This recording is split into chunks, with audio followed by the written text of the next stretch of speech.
We hear all this discussion. Should be Russian ambassador or Russian representative invited to Auschwitz? Meine Güte, there are other countries there, in Caucasus, in Asia, whose soldiers were there, who liberated Auschwitz as well as Russians. Why not to invite as a honorary guest or as a main speaker someone else? And it would be a good gesture. It would be really a good gesture. It's not like binary choice, Russia or no one.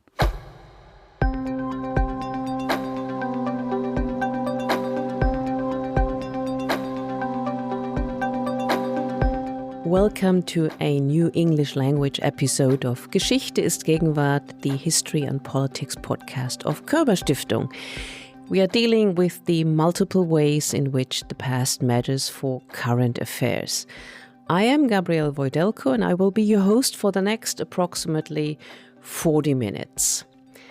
In 2025, Germany and Europe commemorate the 80th anniversary of the end of the Second World War. And the question is how to commemorate the Day of Liberation while Russia continues to fight a full-scale war of aggression against Ukraine. How to deal with ceremonies and monuments honoring the allies of the Second World War and their contribution to the end of National Socialist terror in Europe. And how to counter the way Russia is using history as a propaganda weapon that legitimizes this ongoing war. This is what I've talked about with the writer, poet, journalist, and essayist Sergei Lebedew. Sergei was born in Moscow in 1981, and he has written 7 books, including 6 novels and a collection of short stories. His novels focus on Russia's past, particularly the Stalin era and its consequences for modern Russia. Sergei's books have been translated into 22 languages and have been shortlisted for a couple of important book awards. And among the writers and artists in exile, Sergei Lebedew is one of the most outspoken critics of Russia's misuse of the past under Vladimir Putin, and he is a tireless advocate for the voices of victims of Russia's colonial suppression. He has left Russia in 2018 and he currently lives in Germany. But without further ado, let's now tune in to the conversation.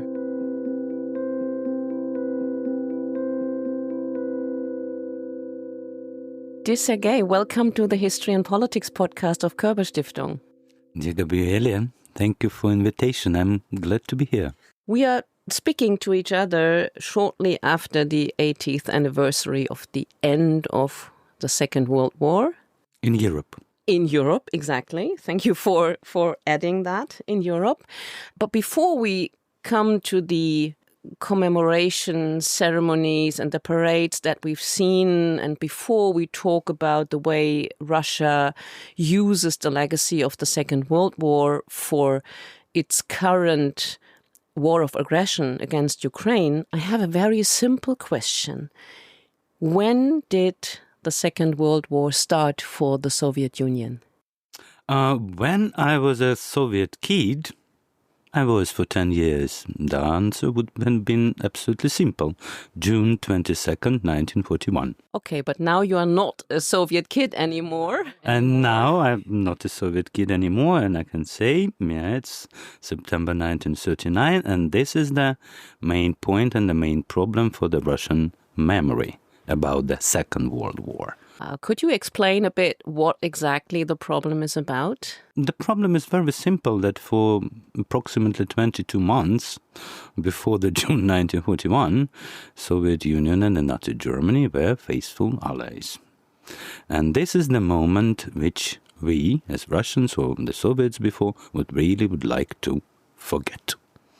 Because, of course, it opens the absolutely different perspective on results of the Second World War. When we know and when we understand that certain states were destroyed and absolutely occupied, totally occupied by the Soviet Union before the Nazi invasion, it's very difficult to describe what followed as the liberation of them. Mm-hmm. It's more of a reoccupation. That's an interesting point, and we'll come back to the occupation part or to the reoccupation part later on, because that, of course, also matters for the current situation with Russia occupying basically bigger parts of Ukraine. But let's turn back to the, let's say, staging of the Second World War legacy in today's Russia. Let's have a look at 9th of May 2025 and what we have seen in Moscow. What is your observation of this year's parades on the Red Square? I mean, first I think I would like to take us with the time machine a little bit back. As a Soviet kid, I was brought by my parents to see these military parades in Moscow on the day of October Revolution or the Victory Day. And the point of observation was very important, interesting, because we always were standing our bags to the American embassy. And of course, all these tanks, all these missile launchers, all these nuclear missiles were transported in front of American embassy. And being a kid, being like 7 years old, I still completely understood whom this message is addressed to. Which means it was addressed to the US. It was addressed to those who were there behind the curtains, probably looking at this. They were invisible, but tangibly present.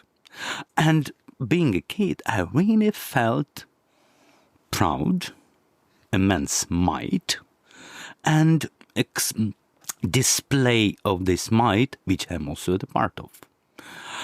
And it really takes a person long time to understand that it's not a commemoration of victims. It's not a commemoration of those who had fallen. It's a display of the might. It's a political message. And exactly this was the point when these parades were reintroduced.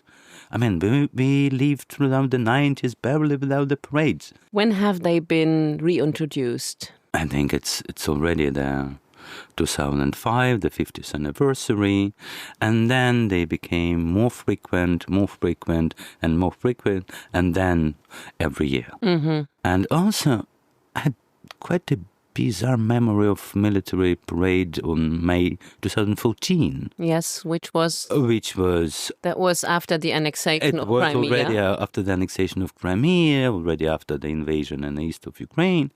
I went there just to observe because I felt that it's a historical moment. Something is in the air. And two men of the military age were standing close to me, eating ice cream and discussing if they should draft as volunteers and go to Donbass to fight, because you are given basically a Kalashnikov thing with a lot of ammo, and then you can probably take this Kalashnikov back home and do some business. Okay, that's an interesting one. That was 2014 when you were still living in Russia. You have left Russia in 2018, I think, and now you are living in Germany.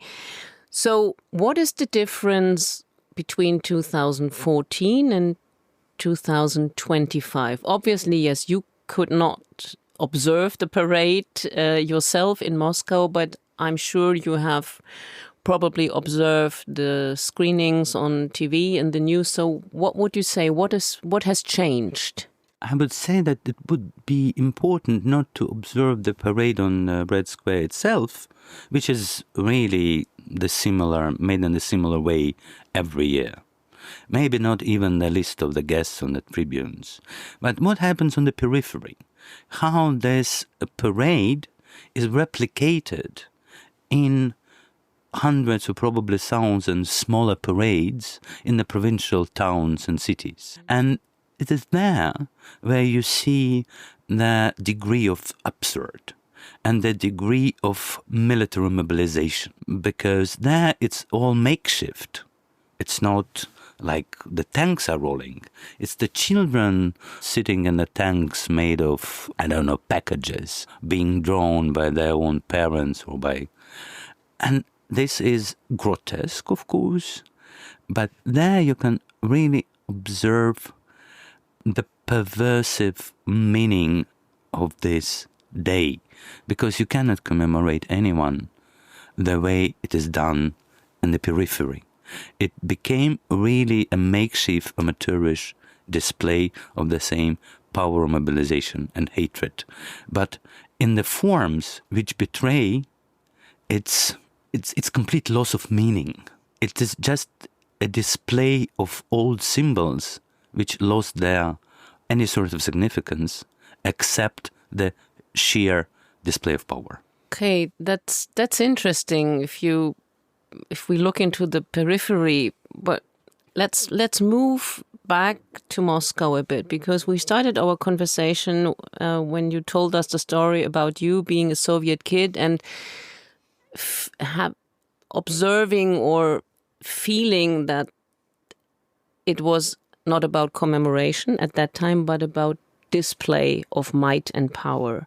This year at the parade, or in his speech during the parade, Putin has announced that every victim or everybody who has fallen as part of the Red Army is a Russian victim. So, I mean, he has kind of officially staged this narrative that the Red Army, which was a multi-ethnic army composed of many of people from many different nations or republics of the Soviet Union, that he has concentrated the victimhood on the Russians officially in his speech. So what does this tell us about the connection between the legacy or the staged commemoration of the Second World War and the ongoing Russian war of aggression in Ukraine? First of all, I mean, this whole concept was introduced by Stalin, I think, in the first year, because it was he who said, I'm grateful to the Великий Русский народ, the great Russian nation, for its patience. So he singled out the Russians as a vehicle, as the benefactor, and as a victor. And now, of course, it took years Russia to monopolize the memory, to monetize this, let's say, moral capital. And I would say that's the only way for Putin's regime to sell the war, to sell the big war. Because, I don't know, 2 wars against Chechnya were easy to explain because it was about integrity of Russian Federation. But the invasion in the neighboring state, which is really linked by economical, family ties, cultural ties, it wouldn't have been easy to do without using what can be called like a propaganda nuclear weapon, meaning introducing the notion of fascism or Nazism and attributing it to Ukraine, which means you should ostracize Ukraine as much as possible, to make it as alien as possible, to explain and sell the war. In this case, of course, when we have a narrative of the Second World War being waged on the Soviet side by a multi-ethnic community, it doesn't work. And then you should say, I mean, Ukrainians were those who suffered, Ukrainians were those who forged the victory. No, it will not work this way. And the only mode which can work as a Russian propaganda tool now is it was only the Russians. It was the Russians defeating National Socialism and liberating, in quotation marks, Europe from National Socialism together with the other allies. Which allies? Okay. So it's monopolizing. No. I mean, the you probably remember this book. It's like it's called, I think, Commissar Disappears, which shows how the Soviet propaganda censors the photos. Oh yes. With some person being arrested, and then he's not in the photo anymore. I mean, then the very notion of allies. I mean, United States, Britain, France, and they underwent the same disappearance process. Okay, it's They in 2005, all prime ministers and presidents were present there. It was sort of a mutual thing. You mean the commemoration, Yeah. the 9th of May on Red Square? Yeah. No? I remember these pictures. Yes. And now, of course, they are they are not there. They are not in the narration, and vice versa. It's now not just a great patriotic war against the national socialism. It's quite frequently described as a great patriotic war against Europe. Yes, against the West, against Europe. I mean, just as a quick remark, because you just said the European heads of state, they were obviously not attending the parade on the 9th on the Red Square on 9th of May, but one day before that they were, at least some of them were in Lviv and were invited by Ukrainian President Zelensky as to commemorate the victims of the Second World War on Ukrainian ground, and that was also very symbolic.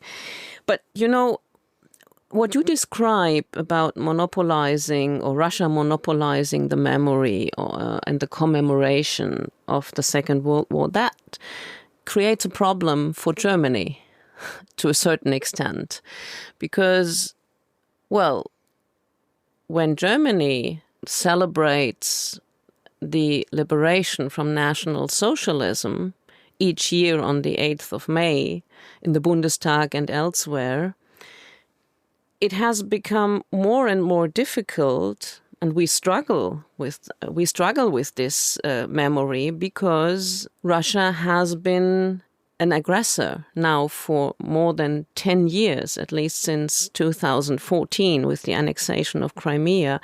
And how do you observe the way Germany is dealing with this challenge?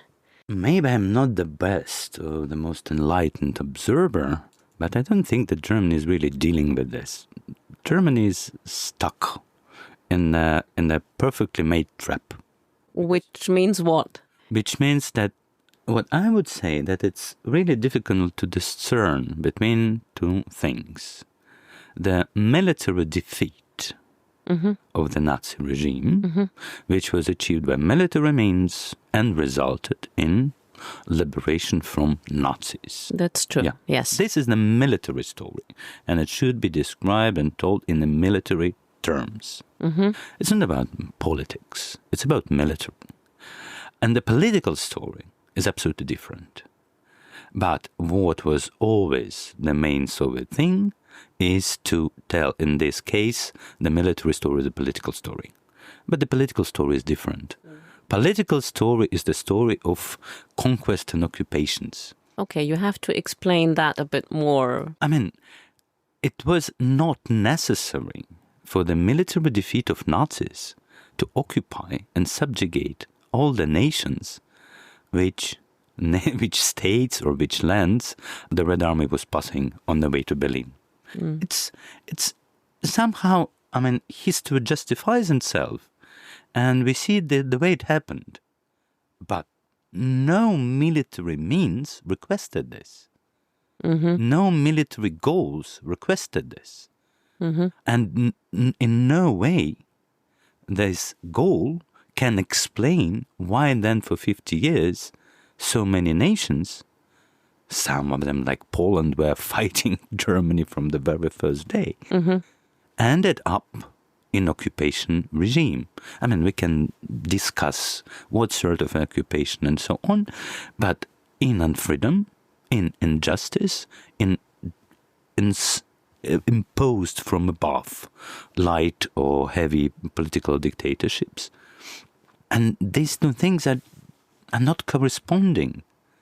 And of course, for Germany, I would say it would be really difficult and painstaking to...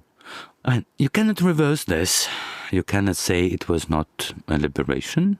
It was. It was. Nazis were gone, and luckily forever. No, well, we are discussing about this at the moment in Germany, but yes, historically speaking, speaking, yes.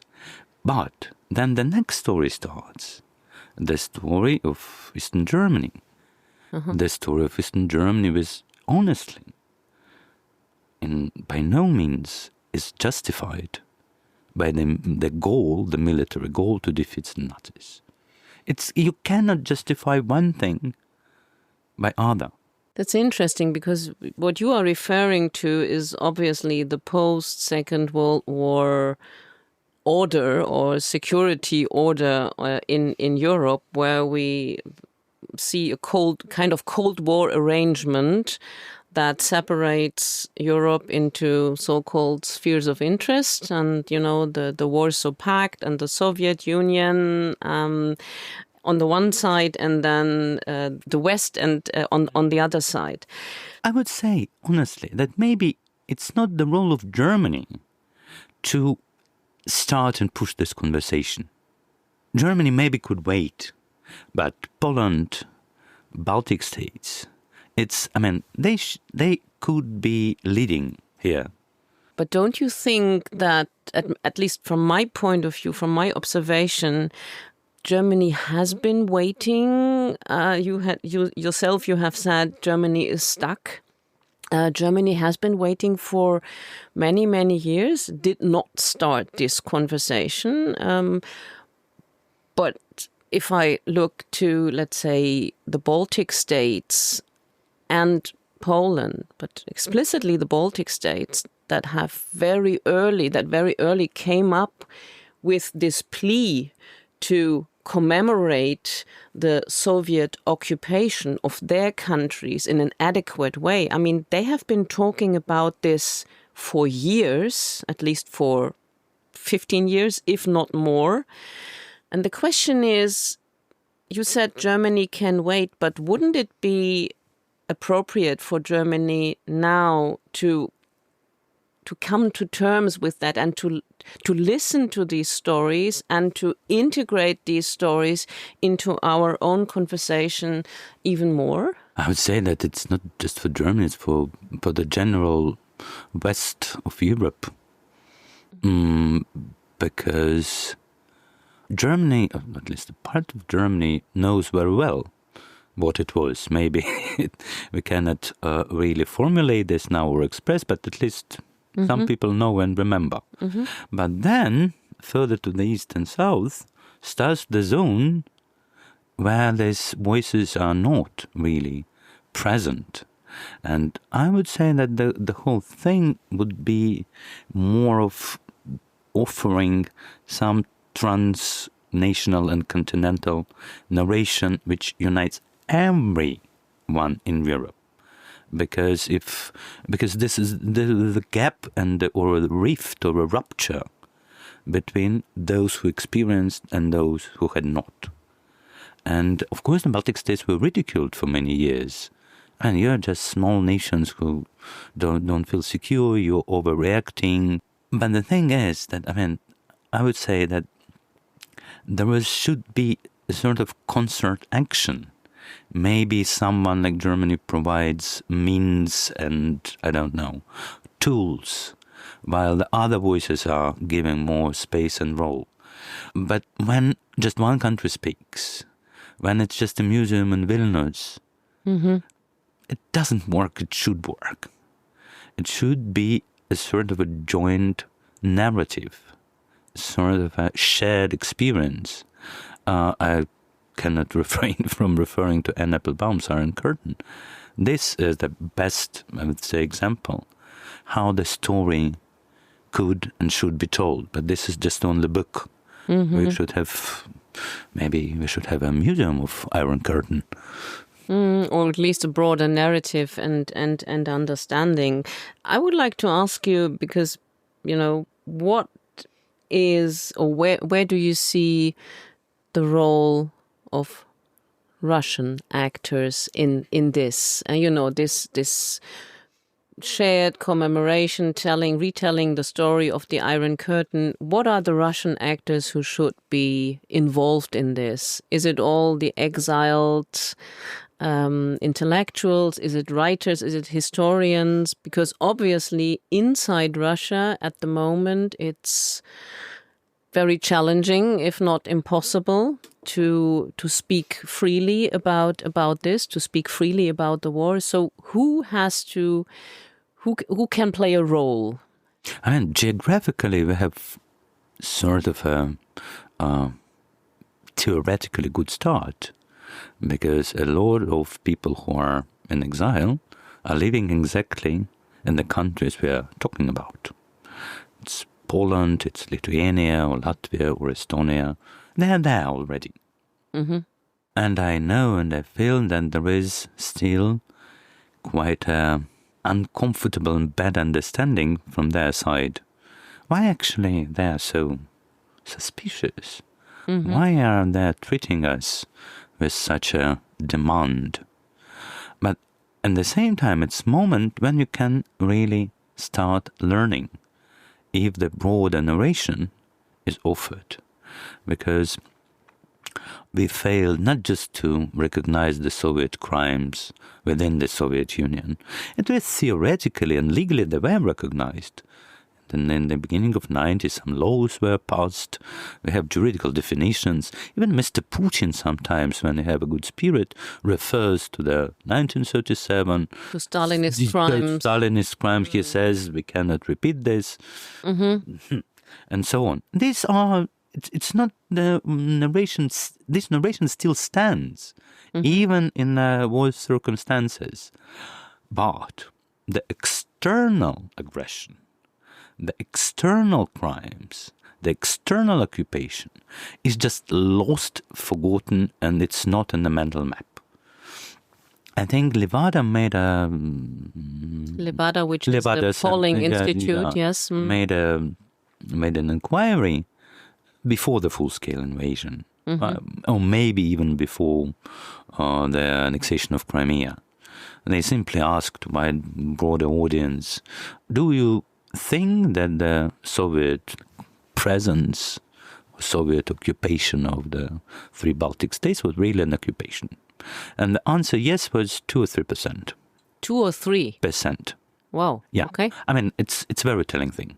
It's a very telling thing. And this result tells us that politically the whole neighborhood is in danger. The whole neighborhood is in danger. Because it means that people do not have on their mental map that this was a crime. And they still support, subconsciously or not, an idea that this was somehow justified.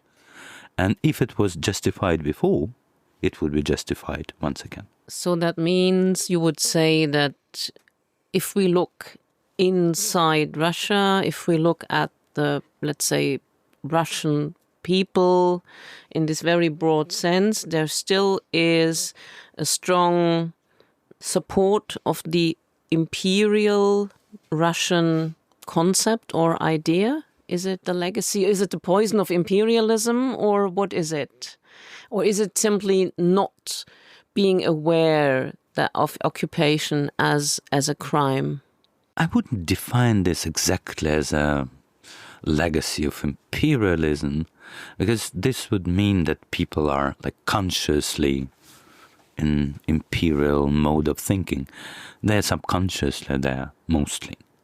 It's more about Russian society still, I think, is fixed on domination and redistribution of power.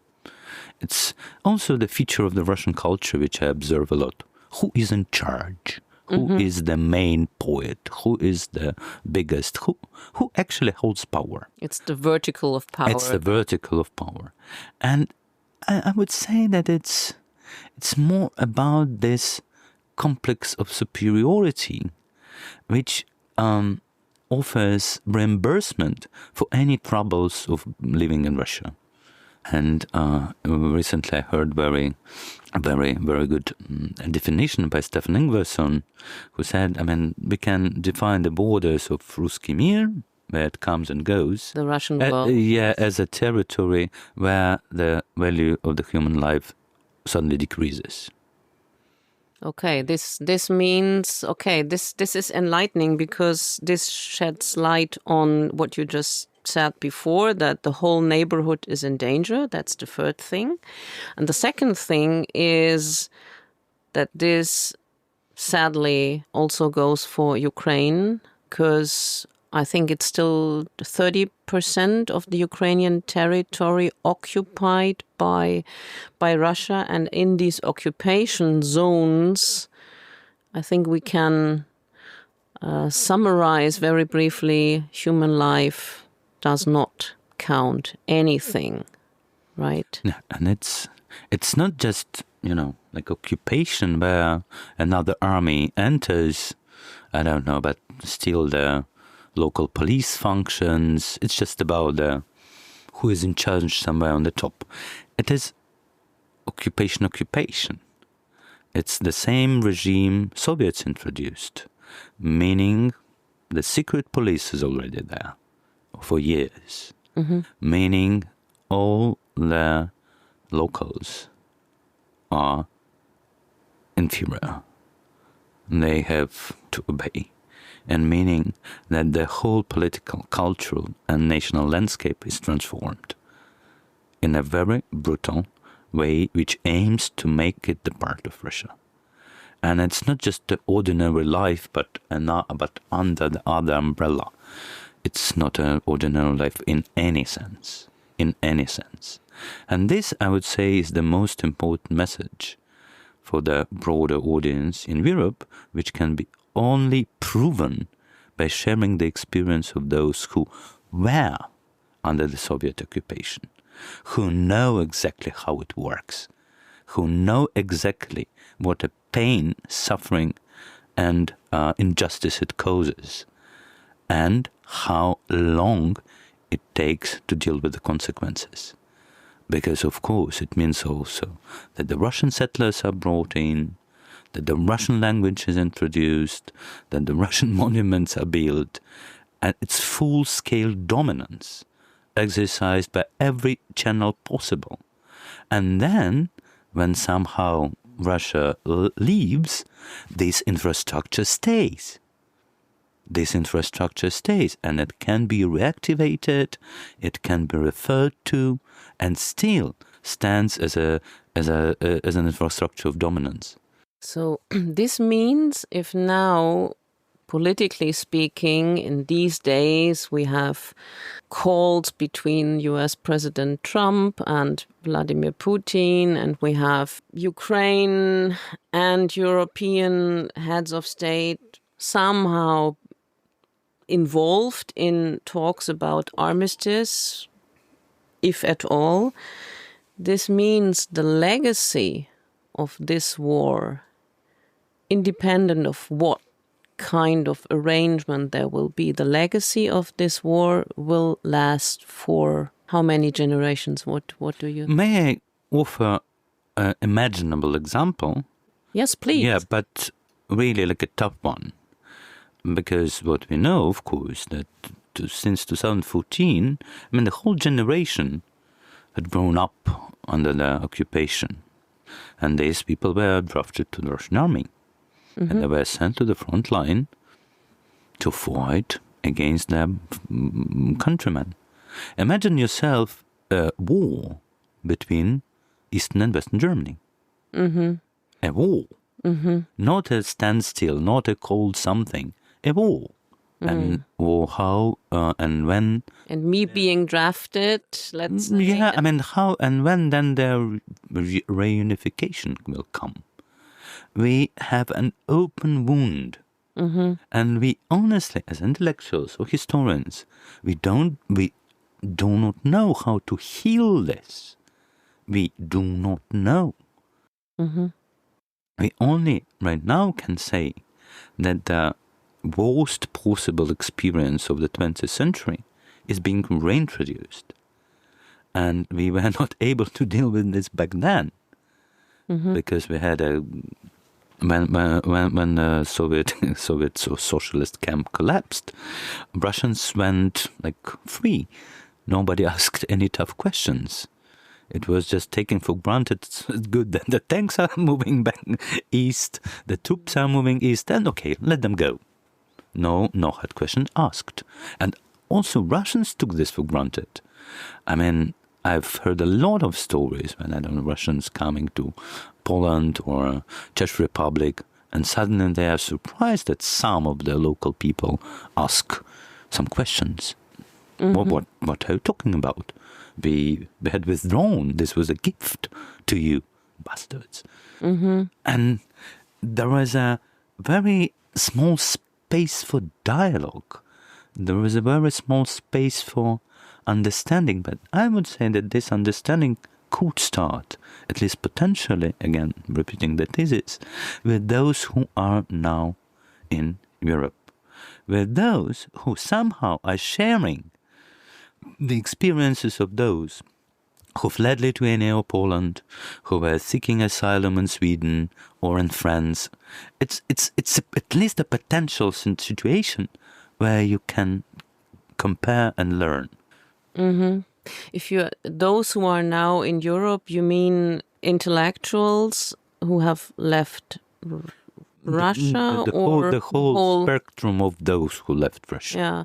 Do you see any? That's an interesting one and I would like to dig a bit into that. Do you see any initiative into that direction already, or is there something in the air? Because, as a German citizen, observing the way my country went with, confronting or not confronting Russia and dealing with Russia and dealing with the commemoration of the Second World War, dealing with the monuments, the Soviet monuments. I mean, we went a long way, but we are not yet there. I think there's a lot to do. And you also said that Germany is stuck. So maybe we need kind of counterpart, we as citizens, but also maybe German politicians need a kind of counterpart to interact, to discuss these questions. Is there any kind of initiative?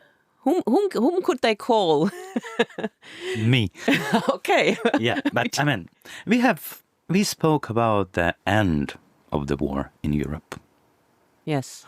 But there is also a day which commemorates, in a way, the beginning of the Second World War in Europe. And this is the day of August 23rd, when the Molotov-Ribbentrop Pact was signed, effectively in starting the war. And this day, which clearly links Germany and Russia, or Russia and Germany, because there were two signatories to this paper. This day clearly states who did what. And this day is already introduced in the European Union as a day of remembrance of both victims of the Nazism and communism. But this day is in a sleepy mode. That's true. It's not very much... there's not much awareness. It's not much awareness. It's not much of energy. It exists in, I won't be tough, but I would say in a semi-bureaucratic way. Like, we did this, thank you. But potentially as a symbolical thing which really links Germany and Russia, but not in the end, but in the beginning. This is the place where you can start build bridges and start to initiate the reflection and rethinking of the whole story. And I would say that I only hope that some interface or some group or some organization, formal or informal, on the Russian side will emerge sooner or later. And then it would be possible to start a dialogue, not about what happened after 1945, not about who did what, this was a liberation, occupation, liberative occupation, or what. Things are clearer in 1939. And when you have this clearness, it's very tough. Clarity. But this is there. Maybe, this is the right departure point for the discussion. Well, it could be a departure point for the discussion, which, at least from my point of view, should be a discussion that involves actors from different countries, not only Russia and Germany, obviously. Not only Russia and Germany, and maybe not only European countries. I mean, I also Okay, I will be a little bit more radical here. We hear all this discussion. Should be Russian ambassador or Russian representative invited to Auschwitz? Meine Güte, there are other countries there, in Caucasus, in Asia, whose soldiers were there, who liberated Auschwitz as well as Russians. Why not to invite as a honorary guest or as a main speaker someone else? And it would be a good gesture. It would be a really good gesture. It's not like binary choice, Russia or no one. Mm-hmm. So there is a variety of different actors who could play a role. There are a variety of actors. And these countries, these nations are really in a very different positions towards the European Union. Moldova is on its way. I know Georgia was. But Georgia was on its way. It's blocked. And this opens a really quite a box or toolbox of possibilities if you stop thinking about Russia as a main stakeholder here. This was our Geschichte ist Gegenwart History and Politics podcast with Sergei Lebedew on Russia's use of the Second World War history as a propaganda tool and on potential ways for Germany and Europe to deal with it. My question is, how do you feel after listening to this episode? Do you also think that a broader debate about the legacy of Soviet occupation in Europe would be a kick-off for a better way of understanding the roots and the aims behind Russia's war against Ukraine? Or would you agree that we need to diversify our perception of Russia as a historical and current perpetrator? Or do you have a completely different view on these issues? We look forward to your feedback, so you can email us at gp@Körber-Stiftung.de. If you are now interested to learn more about Sergei Lebedew's writings, we have included some information for you in our show notes. If you'd like to listen to other English language episodes of our History and Politics podcast, just scroll down in your podcatcher and you will easily find a couple of episodes in English, either as part of our special series, The New Germany, that deals with the implications of Zeitenwende for Germany, or some other relevant topics such as the role of Ukrainian historians during the ongoing Russian war against their country, and the historical background of current disinformation campaigns. Thank you so much for listening. If you like our monthly podcast, we'd be happy if you subscribe to it, but I hope you have done so already.